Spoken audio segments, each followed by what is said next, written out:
Yan. Nagpaluto kami kan. Bibing. Ano nga ang tawag niya, isda? Inid. Ha? Inid. Ah, inid. Ayan, inid daw, inid.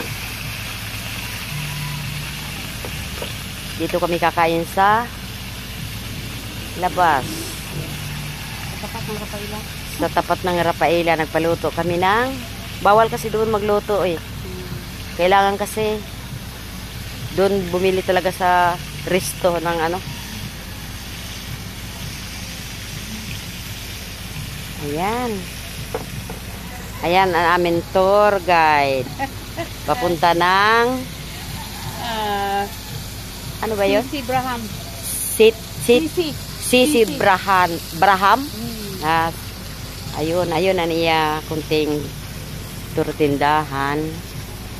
Ayan si Asen, naglilinis ng sasakyan. Kagrabe ang alikabok na. Yun. Bukas, pupunta na kami ng Sete. Doon naman kami lilipat ng hotel. Yun.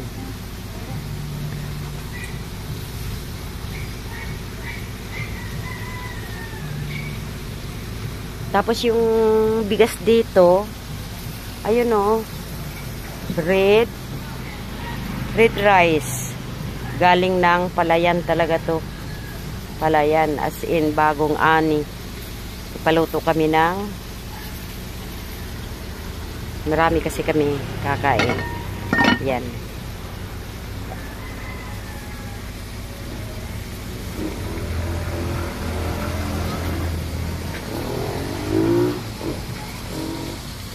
Hindi ko alam kung anong tawag dito na isda.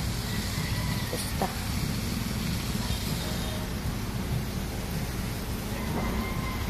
Nay, okay na yun. Okay sa inyo?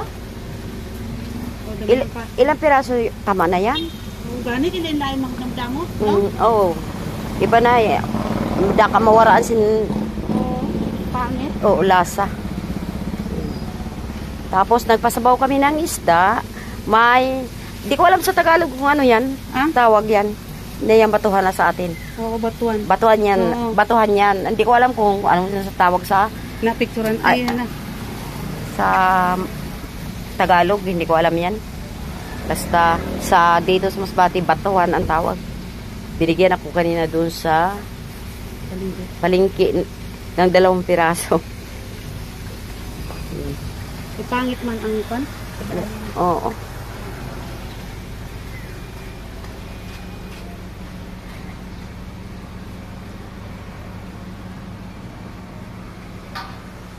Yan, may sili kami. Nagbabahay-bahay kami dito ngayon.